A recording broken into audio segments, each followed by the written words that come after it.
I'm Nandita Pandey on this side. This particular episode, we are going to talk about the transits of Rahu and Ketu in the house of Cancer and Capricorn from the houses of Leo and Aquarius respectively. How the projections are going to be made would be more predominantly on your moon sign and your lagna, and also your natal position of Rahu, where your Rahu is placed in your horoscope. So you need to check your horoscopes, your birth chart, and then see where your natal Rahu is placed there, and from there where it is moving on to. Similarly, from your lagna, that is your ascendant, and your moon rashi.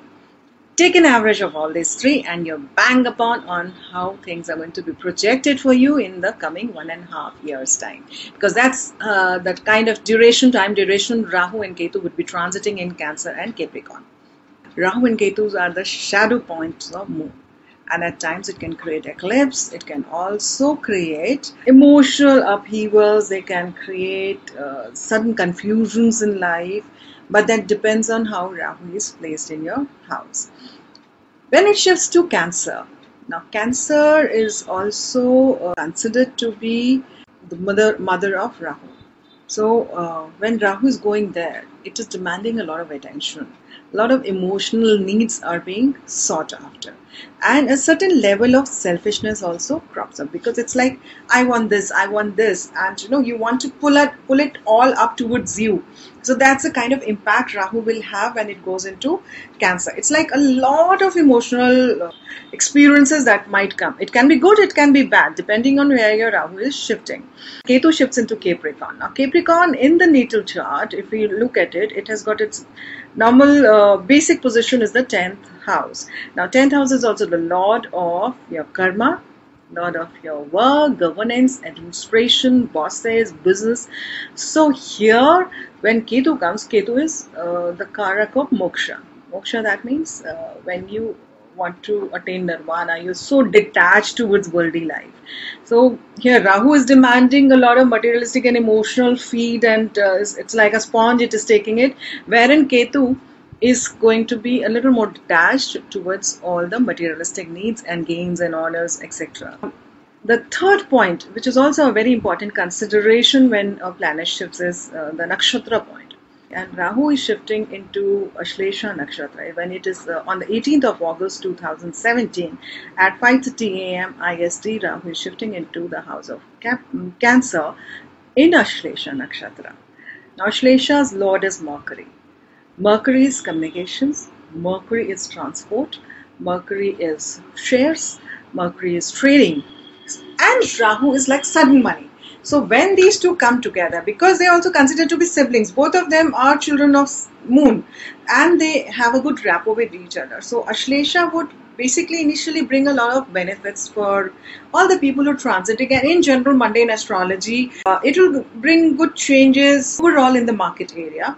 And I foresee a boost of share market. There could be possible positive growth area, positive changes that might suddenly be seen. Not immediately, because immediately when Rahu transits to Cancer, we need not forget that Mars is debilitated there till 17th of August. So for a couple of days, it is not going to be a very healthy status. And later on, as Rahu moves on, then there will be growth. Going to be a good time for more or less everyone around. But we'll still see how it is going to be projected for you and how our moon signs will be affected by this transit. Now when it shifts to Pushya Nakshatra's lord is Saturn. Rahu is considered also the shadow of Saturn. Around that time, which is the 26th of April 2018 to 3rd Jan 2019, Rahu would be in Pushya Nakshatra. In Pushya Nakshatra, there could be certain changes that would come. A lot of things will take place for masses in general. There could be sudden legal activities that might the forefront and be taken into stand. Anybody who's into a lot of secretive acts, things which have not been so far have been revealed, will be revealed, and sudden actions will come up. I also foresee around this time a lot of research that come up, and one would get honors for those, especially scientists and astrologers and astronomers both. They are going to gain around this time. Then Rahu moves on to Punarvasu Nakshatra from 3rd of January 2019 onwards till 9th of March 2019 when Rahu is there in Cancer. Now, Punarvasu Nakshatra, the Lord is Jupiter. When Rahu and Jupiter are together, it is like a Chandal Yug they create. It's not really a good time. Even if Rahu is giving you a good, excellent results in your chart, you still need to be careful around that time, because whatever benefits were coming so far, they might be pulled down a little. So that's the time a lot of confusions would seep in and crop up suddenly from various factors and various areas. This is also a time when certain activities related to astrology, metaphysics, and all and people who are tricking people up might be pulled down, and might have to face legal actions. So one has to, the Dharma Gurus should really be careful when it comes to this particular time of Rahu and Punarvasu Nakshatra. Now, Rahu is best positioned when it is in the third house, in the 6th house, in the 10th house, and the 11th house, which are called the Upachaya house. So whenever Rahu is transiting in these areas, you gain a lot in this front. For people who are Taurus ascendant or Taurus Rashi, they are going to benefit. It's a good time for them. People who have Aquarius Rashi, again Rahu is transiting in the 6th house. It's again very good for them. It could be your ascendant, your Rashi, or natal from your own natal Rahu. If Rahu is shifting into the 6th house, then the projections would be really good. Then if you have Libra ascendant, it is a very good time for Libra ascendant also, because Rahu is transiting in your 10th house. And then beyond that, Virgo ascendants. So Virgo ascendants are also going to benefit. I'll just show you what Upachaya yogas are. I think that can be seen. Now all these stars, so this is your first house, and so if you have your first house 1, so your ascendant is Aries, and if your moon is here, then your moon Rashi is Aries, okay? So, or if your ascendant is 1 and your moon is here, so this is 4. So now what will happen is, sorry, this is 10. So Aries, and then this is your 10th house. So here it is Capricorn, right? So your moon Rashi will be Capricorn if your moon is placed here, and your Lagna Rashi will be Aries. So that is what I'm trying to explain. Now seeing 3rd house, 6th house, 10th house, and 11th house. So these are called Upachaya houses, which will kind of benefit. So if your Rahu from your ascendant or your moon Rashi is going to transit in these houses, it is going to be really good. I'll give you an example of another chart here. Now here it is the Taurus ascendant, okay? So for Taurus ascendant, let's check this up. I have written down, but I think because it's a mirror image, so you kind of seeing it a little differently. So I have made moon here. So moon, if your moon Rashi is Taurus, okay? Now your 3rd house is this. If you have a moon Rashi, then you go to this house. Okay, so if your Rahu is placed here, it will be an excellent Rahu. So Rahu here will bring you good results. And it is going to be an excellent time for Taurians, for Aquarians, for Librans, and also for Virgos. A little bit of difference here, because Taurians and Virgos are also undergoing Daya period. So it's going to be a little mixed results for you guys. And however, we'll start off with Aries. Now for Aries people, where does Rahu shift? Rahu is shifting to the 4th house. It's normal, natural, natal place of Cancer. And the Lord of Cancer is Moon. 4th house is the house of home front, luxuries, vehicles, mother. So these are the areas where Rahu is going to demand a lot of attention, a lot of emotional exchanges with one's family, a lot of need towards achieving more luxuries in life, and a little self-centered approach, and sometimes sudden gains as well. So for Aries, Rahu transiting in the 4th house, not a very good thing, because it might bring in some stress and tension for your mother also, or it could also mean that there could be some upheavals. You might demand a lot of attention from her around this time. So there are possible chances that there could be some renovation or some plumbing problems, or suddenly some changes, or maybe buying a new house. But in the 4th house, Rahu wants you to work hard. So the more you work hard, the better the changes would come in for you. So buying a property, it would be a little difficult initially, but you might shift.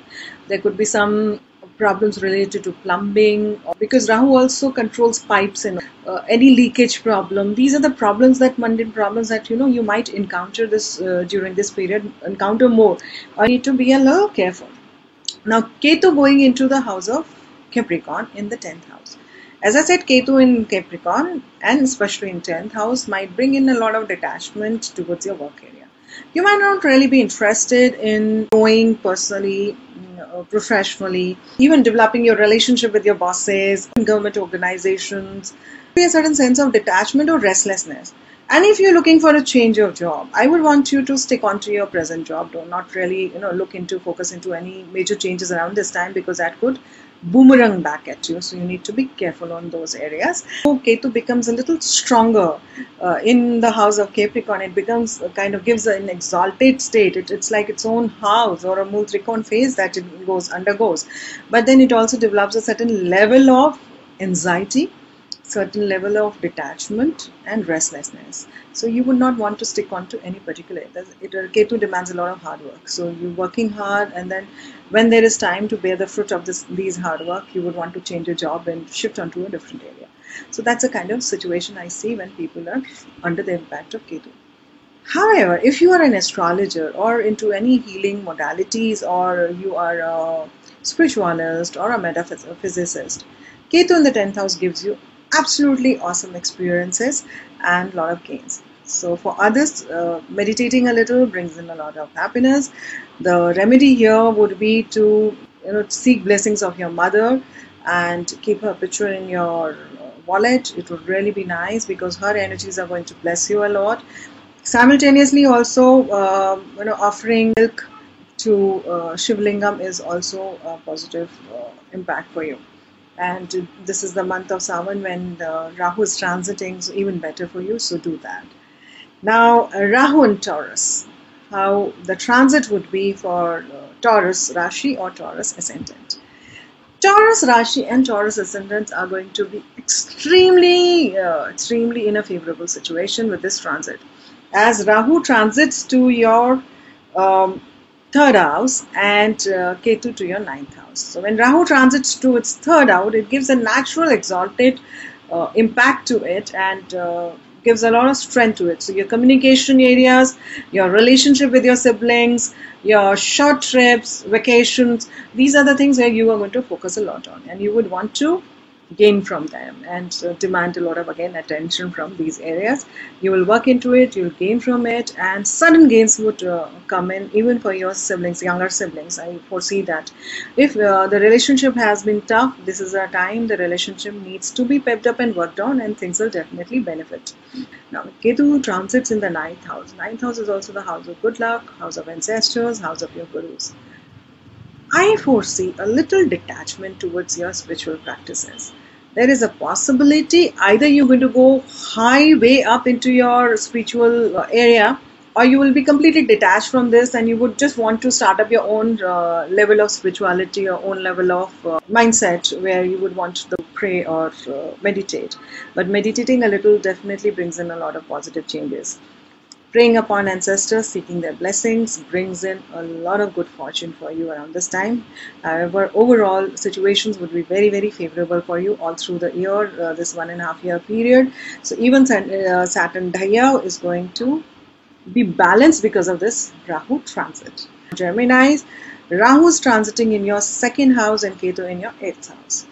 Now when Rahu transits in your 2nd house, you need to control your one or your speech.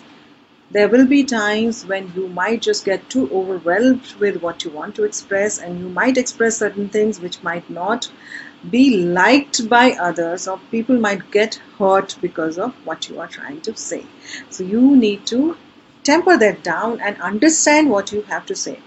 Even the need to get an acceptance in your entire clan, like extended family, the need would be very, very strong. You would want all of them to take notice of you, and also earning. Sometimes sudden monetary gains I see, they do come in. Academic line also, certain areas especially related to occultism, spirituality are going to interest you a lot. Also any areas related to any kind of research would also interest you. might take up a new study modality, or sometimes if you're very soft spoken you might become too harsh in speaking, or if you're too harsh in speaking you might kind of change your patterns and become more soft spoken. So that kind of changes I expect you to undergo. For Geminis also, Ketu transiting in the 8th house, you have to be a little careful about accidents or minor problems that might seep up. Problems related to eyes, problems related to skin, problems related to bones or legs can crop up. One needs to be careful. You would not want to travel more. You will have a very indifferent approach towards any kind of healings in your life. So your health can be a cause of concern around this time. So one has to take that into consideration. What do you need to do? You need to feed stray dogs. Take care of them, especially vaccinate them or foster them, or buy medicines for them. So do those areas and take care of those areas. Things will be a lot better for you. And then we move on to Cancer. If you have a Cancer ascendant, or you have a Cancer moon sign, or your Rahu is in Cancer itself, this is a time when Rahu is going to impact in your own entire personality. So there is a kind of twist that is going inside you. You just don't like, you suddenly wouldn't like the way that you are. You would want to reinvent yourself. You would want to change your patterns. You would want to have a different look. A different side of your personality might certainly come up. And then that would also happen in an instant. Like, you would just suddenly one day decide, no, I don't like to wear suits. I might rather try shorts instead. Certainly, if you like to wear small earrings, you would want to wear big ones. That kind of a change also I see when Rahu comes on your ascendant. And then you become emotionally ignorant, I would rather say that. In the sense that you are so obsessed emotionally that you don't understand what is correct and what is not correct. So if you're doing for someone, you would just overdo it, and if you're not doing it, you will underdo it. So it's both ways. It is in the extreme cases that would happen. But more so, Rahu in your ascendant builds up certain level of confusions, but then also builds up a lot of emotional desire to seek attention. And Ketu in your 7th house, your relationship can be a cause of concern, especially your married life. Do make it a habit to listen to what your partner has to say, so that rapport is continuously developed. It's a period of 1.5 years, and there are possibilities. There could be some differences that might crop up because of your lack of desire to mend them. Also, the area of concern is your business partners or your business that might get affected. You might not be very interested in taking up anything. Yet, because Ketu is in Capricorn. Now, Capricorn does help in certain levels. It might certainly also boost probabilities of your partner getting some honors or achievements. So that's also an area where I see growth happening. What you can do, because Rahu is in your ascendant, it is very, very important for you to chant Mahamrityunjaya Japa. Also do Shiv Pujan, because Rahu is what? Rahu is the head of the snake, the hood, and Ketu is the rest of the body part. So Rahu is the head and Ketu. So all the mind work is being done here, and Ketu is the entire body which is controlling your mind. So it's the other way around. So mind is wanting to control the body, but yet cannot look into the body completely, and the body is again trying to kind of coordinate how the mind is working. So that's the tussle that keeps on happening whenever Rahu Ketu transit into certain houses. So now when Rahu is in your ascendant, your own physical state, what is happening is there's a lot of confusion that might certainly keep popping in your head, and you would know what decisions to take or not to take. Rahu also makes you very secretive. So what you will do is you would want to know everything about the other person, but you would refuse to divulge your own inner secrets to the other person. So you're going to be a little detective state around this time. So if you have a Leo ascendant, and if you have a Leo moon sign, or if your natal Rahu is in Leo sign, so what is going to happen? Your Rahu shifts to your 12th house and Ketu to the 6th house. Now Rahu in the 12th house also will make you travel a lot. I see a lot of foreign travels happening, but Rahu in the 12th house also triggers a lot of situation where whatever karmas that you've done so far, and when Rahu was in Leo, results are going to be now, where the expenses or the strength of the karmas that you had, that will impact you now. The more God-fearing you are, the more meditate, the better the situations will be for you when Rahu transits in the 12th house. So just be careful, become more spiritual, because this is also the house of spirituality, and the divine energies can help you sail through a lot of your problems around this time.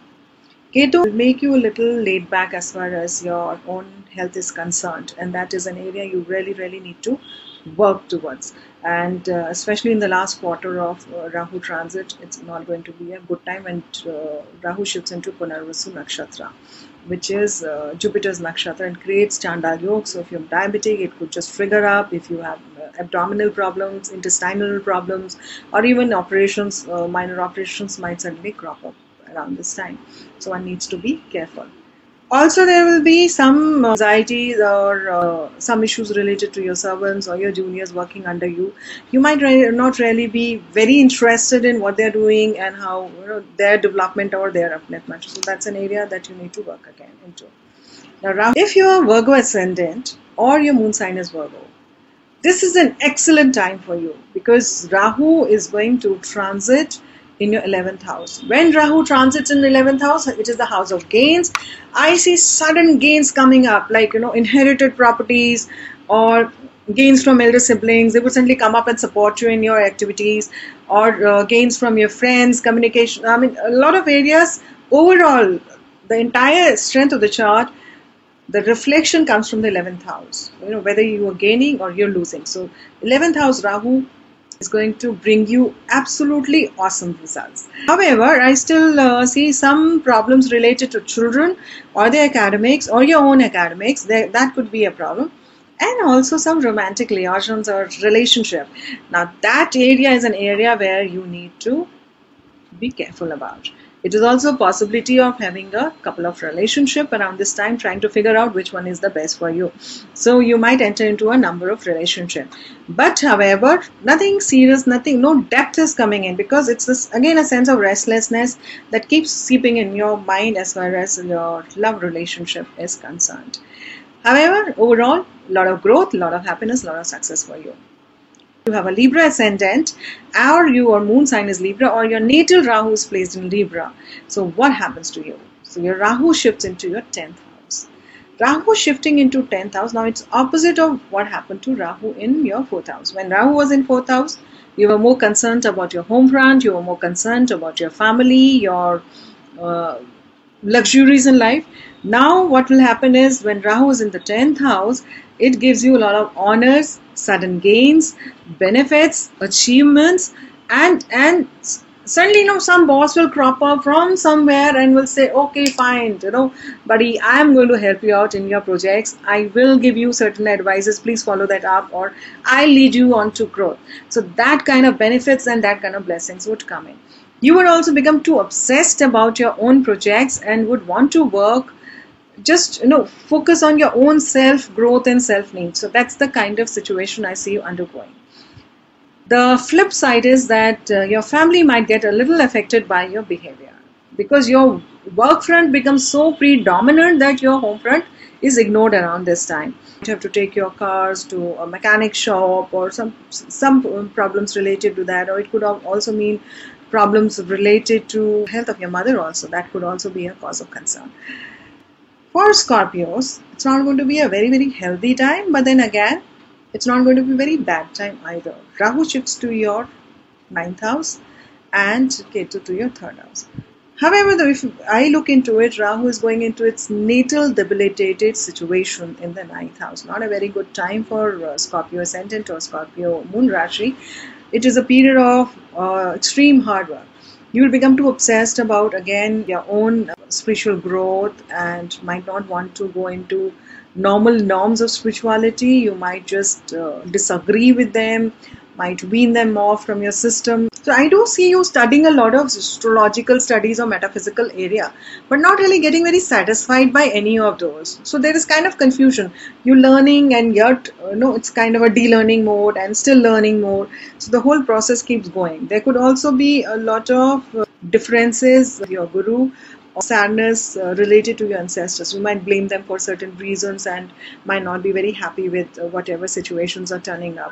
Even your travels would need a lot of extra efforts. I do see you traveling a lot, but then again, the travels might turn up to be futile unless you are putting in a lot of extra labor in it and a focused approach towards it. Short trips could happen, but then again, you're not very interested in those. Long trip, foreign trips definitely might come through, but then again, anxieties would keep popping up all through the year and a half period. And so for the Scorpio ascendant or Scorpio moon sign, you need feed fishes and take care of them. You can have an aquarium in your house. That's also good. You can chant Rahu Shanti mantra, which is Om Bhram Brim Bhram Saha Rahave Namaha. It is very important for you to do that. Do Shivlingam Puja and also offer Kheer to Shivling on Mondays. It's very important. And on Purnamasi, that is full moon night. It is very, very important for you because your younger siblings might have a tough time around this time. There could be some issues or tensions with your friends also, and your communication area also needs to be pepped up and worked along. And for Sagittarians, Rahu shifts to your 8th house. So when Rahu transits to your 8th house, approach towards occultism will become very strong. You would want to study those areas, or you would want to indulge into them. You would also want to go in for deep foreign travels, but then again, how good or bad they would be depends on how much hard work you are also doing. Health can be a cause of concern. Again, I would rather rate it as a neutral state for Sagittarius ascendant and Sagittarius moon sign. Your Ketu shifts to your 2nd house, and there could be a certain lackadaisical attitude towards your finances. Also, I foresee certain restrictions coming up as far as your own inner growth is concerned. You need to be very careless about your speech front again. Being involved in charity is one remedy that you should do around this time, and taking care of your family and extended family, because there is a sense of detachment that might again develop for them also. Now, Rahu also makes you very secretive. If you relate it to science, astronomy, astrology, or any research activity, then it is a good time, because there could certainly be something that might certainly be diverged to you and which will bring in benefits. However, you need to, as I said, take control of your speech and also your finances around this time and how things are. So for Capricorns, Ketu goes to your ascendant, Rahu moves to your 7th house. Ketu in ascendant again makes you a little careless and restless. So when Ketu is in ascendant, I always definitely recommend some people to follow meditation, spirituality, be spiritual, be religious, do good work, be a good human being, and take care of stray dogs. That's another remedy that I tell them, because it's always there will be a feeling of restlessness that keeps cropping in for you. But Rahu in your 7th house, you will become too demanding from your partner, life partner, and you would want all his or her attention towards you. Even with your business partners, they will feel claustrophobic around you, because this is a time when you would want all the work to be done as per your wishes. It's not their wishes, it's your wishes, how you would want to grow this, whether it is your business or a relationship area, the married life. So the problems related to spouses, joint ventures, they could be a little problematic for you. And also certain hidden things might come up. So for some, there could be a cause of infidelity that might certainly crop up. It could be either from your end or your partner's end, or there could be a third person who might enter your life, which can create relationship stress and tensions in your life. So you need to be careful on those areas. Be ethical and stay ethical in your approach. If you have an Aquarius ascendant, or you have a Aquarius moon sign, or your Rahu is in your natal Aquarius sign. So Rahu in natal Aquarius sign, as it is considered to be in its own sign, in its own and it's very, very powerful and healthy. If you have an Aquarius ascendant, your Rahu moves to your 6th house, and this is an excellent time for you. So for Aquarians, it is going to be beautiful time, good growth. Your enemies will surrender in front of you. There will be a lot of boost in your career. There will be a lot of changes that might come up suddenly all around you, and people will start favoring you. There will be sudden honors and changes that will kind of shoot up for you. Also, Ketu in the 12th house will make you extremely spiritual. If you meditate around this time, this is a time when you can get those divine sparks and divine intellect, coming down on you. So very, very beautiful time for you to manifest divine intelligence around this time. So for Aquarius Rashi, it's going to be a beautiful time for this coming 1.5 years. And we move on to Pisces, last but not the least. So if you have a Pisces ascendant, or you have a Pisces moon sign, or your Rahu is in your natal Pisces, what happens to you? Your Rahu shifts into your 5th house and your Ketu into your 11th house. So Ketu projecting the 11th house area. So there could be relationships straining between your elders, especially elder siblings, and you. There could be a situation where you might lose out on your inheritance of any kind, whether it is inherited property or anything. But general gains in life, they might come and then they might suddenly go off also. Whereas academic front, there will be a lot of focus towards it. There is a certain interest in occultism that would develop, and you would want to study that. Higher academics would be strong focus for you. You might travel abroad for your studies. For some of you who are seeking that, yes, this is a good time for you to manifest that. Beautiful time and energies coming up around this. Or it could be a lot of emotional upheavals related to your relationship area. That is your love relationship. You would demand a lot of attention from your partner, and there could be some times it could lead on to claustrophobia also for your partner. So you need to give some breathing space to your partner. At some stage, past karmas are helping, and then yet at some stage they might be a little overshadowed around this time. Academics, as I said, needs a lot of hard work, and yet interest in hidden things, hidden sciences will be the high note and high point of this time. You need to be spiritual to gain from this area, and also apart from being spiritual, you also need to work hard. So when you do that, these two things, it is automatically going to push things up for you slowly, steadily. So it's again, Pisces can avoid eating fish if you are non-vegetarian. You can buy certain fishes, live fishes from the market, and release them in water bodies, either a river or a pond, wherever, and do that on Saturday nights. It will be very good for you. You can also do Bhairav Puja, which is very important, and will also expiate your negative karmas. Brown coconut, so these are also donated in the temples on Saturdays for expiating Rahu. A handful of barley, anti-clockwise, rotate it 7 times from your physical body. So then use it in the water, or you can even donate it in a temple. So do that. These are the remedies for each and every one of you, and will bring you a lot of gains, peace, happiness, success. Going to dargahs, it's a very, very beautiful remedy for Rahu. So especially the Muslim priest, you should donate them something, or do charities for them, or you can buy them some clothes or whatever. This also helps. This is a typical remedy for Rahu, which really expiates your negative karmas. Have a great year ahead, 1.5 years, and I hope this transit helps you in building a new confidence in your life, bringing new growth and new patterns in your life. If you've liked my episode, and if you've liked whatever I've spoken, do subscribe the channel. The red box down here is the subscription box. So please do click it, so you will be subscribed and you will know whenever I'm updating my episodes. And also, if you want to ask any personal queries about your own self, how this transit would be, or any other personal query, they're based on energy exchange. You can write to me on my email ID. My email ID is soch.345@gmail.com. I repeat it again, soch.345@gmail.com, which is soch.345@gmail.com.